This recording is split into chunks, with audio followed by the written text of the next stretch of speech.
चपड़ी के रूप में इनकी औकात है कुछ? केशव प्रसाद मौर्य अपने बहन के देवर का नौकरी दिलवाना तो दूर, जो कि पुलिस का कांस्टेबल है उसका स्थानांतरण हो गया, स्थानांतरण नहीं रोकवा सकते हैं, तो बताओ कि इनकी औकात क्या है? ये तो केचुआ चपड़ी से एक भी औकात नहीं है। केशव प्रसाद मौर्य एक स्थानांतरण नहीं रुकवा पा रहे हैं। अरे कोई औकात नहीं है, इसीलिए मानसिक दिवालियापन के शिकार हो गए हैं, इसीलिए उनकी बड़बड़ाहट और घबराहट पर रोक नहीं लगती है।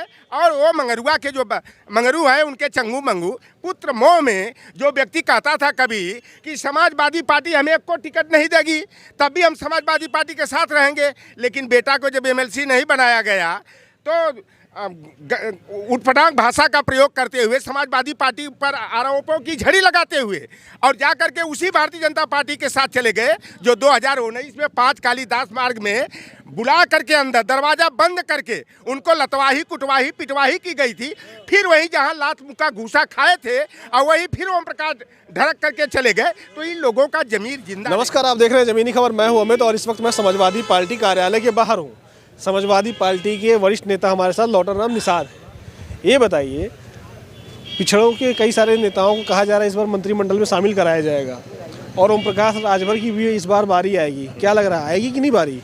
देखिए, जिस तरह से महाभारत में शिखंडी की भूमिका हुआ करती थी, Bharatiya Janata party OBC SC ST के नेताओं को शिखंडी के रूप में इस्तेमाल करके ओबीसी एससी एसटी को शिकार बनाने का, उनके वोट बैंक की डकैती करने का काम करती है। ये केशव प्रसाद मौर्य हो, राकेश सचान हो, चाहे संजय निषाद, अनुप्रिया पटेल एंड हस्बैंड आशीष पटेल हो, चाहे लक्ष्मी नारायण सिंह, भूपेंद्र सिंह हो, धर्मपाल सिंह सैनी, धर्मपाल लोधी हो, ये सारे के सारे ओबीसी को शिकार बनवाने वाले शिखंडी की भूमिका अदा कर रहे हैं। हम निषाद समाज के हैं।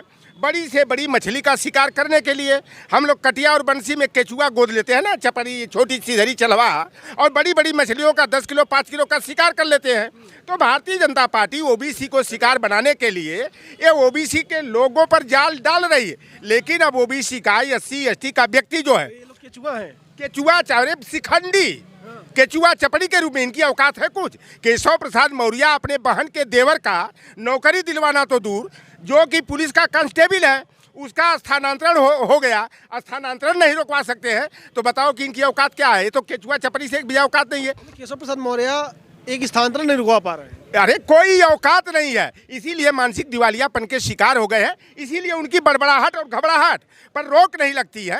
और वो मंगरुआ के जो मंगरू है, उनके चंगू मंगू पुत्र मोह में जो व्यक्ति कहता था कभी कि समाजवादी पार्टी हमें एक को टिकट नहीं देगी, तब भी हम समाजवादी पार्टी के साथ रहेंगे, लेकिन बेटा को जब एमएलसी नहीं बनाया गया तो उटपटांग भाषा का प्रयोग करते हुए समाजवादी पार्टी पर आरोपों की झड़ी लगाते हुए और जाकर के उसी भारतीय जनता पार्टी के साथ चले गए जो 2019 में 5 कालीदास मार्ग में बुला करके अंदर दरवाजा बंद करके उनको लतवाही कुटवाही पिटवाही की गई थी। फिर वही जहां लात मुक्का घूसा खाए थे और वही फिर ओम प्रकाश ढड़क करके चले गए, तो इन लोगों का जमीर जिंदा नहीं है। ये न तो अपनी जाति के नेता है, न तो अपने वर्ग के नेता है, यह नेता है तो केवल अपने परिवार के नेता है, और इनकी जो है कोई औकात नहीं है, केवल अपने स्वार्थ के लिए जीते हैं। और ऐसे स्वार्थी नेताओं के बहकावे में अब राजभर हो, निषाद हो, लोहार कुहार हो, कुर्मी काची हो, जाट हो, गुजर अब आने वाले नहीं हैं, क्योंकि हमारे संविधान और लोकतंत्र को भारतीय जनता पार्टी खत्म करने पर जुटी हुई है। और बाबा साहेब भीमराव अंबेडकर के संविधान की जगह मनुस्मृति की विधान को लागू करने। और राज की बात कर रहे हैं, कैसा रामराज? वह रामराज जिसमें निर्दोष शंभू की गर्दन काटी गई थी, इसी की बात करते हो? आज जंगल राज है कि नहीं? आज जंगल राज है कि नहीं? भारतीय जनता पार्टी के नेता उनकी बात कर रहे हैं। आप बीएचयू में जो आईटी की हमारी बेटी थी और वह बीजेपी आईटी वालों 3 दरिंदों ने सामूहिक बलात्कार किया, तब इनका रामराज कहा गया था। एक वरिष्ठ पीसीएस अधिकारी की बेटी को लखनऊ से उठाया गया, बाराबंकी से लखनऊ से बाराबंकी तक सामूहिक बलात्कार का शिकार बनाया गया। अभी आप देखो, एक अवस्थी लड़की का वीडियो वायरल हो रहा है, उसके साथ जो है कि रेप किया गया, एफआईआर दर्ज नहीं हो रहा है। अरे बहन बेटियों की आबरू तो खतरे में पड़ी हुई है, रास्ता निकलना दुभर है। ये भारतीय जनता पार्टी केवल नारा अच्छा करती है। अच्छे दिन आ गए 22 तारीख के बाद, अच्छे दिन आ गए। ये पढ़े लिखे नौजवान मारे फिर रहे हैं। एक तरफ बिहार की सरकार जिस तेजस्वी को 9 फेल बताते थे, और उसने 3,40,000 नियोजित शिक्षकों को अस्थायी कर्मचारी का दर्जा दिया। 1,20,336 बेटे और बेटियों को प्राथमिक शिक्षा का नियुक्ति पत्र दिया। 1,10,000 लोगों को और नियुक्ति पत्र 13 तारीख को देने जा रहा है। और उत्तर प्रदेश की रामराजी सरकार जंगल राज कायम करके, जातिवाद का गुंडा राज कायम करके जो है यहाँ 22 लाख दिया जलाने का जो है रिकॉर्ड कायम किया जा रहा है। तो ये पढ़े लिखे जो हमारे नौजवान हैं, एमटेक बीटेक करके, बीएड डीएलएड एमफिल करके, इनको नौकरी और रोजगार चाहिए। केवल घंटा बजवाना यह सरकार चाहती है, यही रामराज है। बेरोजगारों को रोजगार चाहिए। भूख मंदिर से बहुत रोजगार मिल जाएगा। आप बताओ, आपको भूख लगेगी, प्यास लगेगी, तो आपको खाना पानी चाहिए कि आपको मंदिर चाहिए? आप पढ़े लिखे नौजवान हो तो आपको रोजगार चाहिए कि मंदिर का घंटा बजाने वाला चाहिए? तो आप लोग यही करो। यह भारतीय जनता पार्टी, क्या 1900 पहले लोगों की मंदिर में आस्था नहीं थी?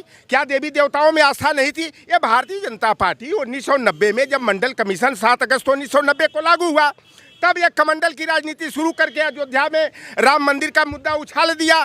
तो देखो, तमाम गैर भाजपा दल के लोग राम के अनुयायी हैं, लेकिन भारतीय जनता पार्टी और आरएसएस के लोग राम के व्यवसायी हैं, राम का व्यवसाय करते हैं, राम का राजनीति करके अपनी दुकान चलाने का यह काम कर रहे हैं। और राम के प्रति जो आस्था थी, वह आस्था को भी ठेस पहुंचाने का यह षड्यंत्र कर रहे हैं, कुचक्र कर रहे हैं। और 2024 में यह जो जनता मारे मारे फिर रही है, महंगाई से, बेकारी से, बेरोजगारी से, किसानों की समस्या एक तरफ, नौजवानों की समस्या एक तरफ, पढ़े लिखे लड़के जो हमारे पुलिस में, पीएससी में, सीएसएफ में, बीएसएफ, सीआरपीएफ में भर्ती करने के लिए रात दिन मेहनत कर रहे थे, दौड़ लगा रहे थे, सपाटा दंड बैठक का कंपटीशन कर रहे थे, उन बच्चों का भविष्य अंधकार में डालने का काम करने वाली है भाजपा को 2024 में समाजवादी पार्टी का जो पीडीए फार्मूला है, उससे जो है भाजपा का दिल्ली जाने का रास्ता में बैरियर खड़ा करके उसके रथ के पहिया को, जिस तरह से लाल कृष्ण आडवाणी जब मंडल कमीशन के विरोध में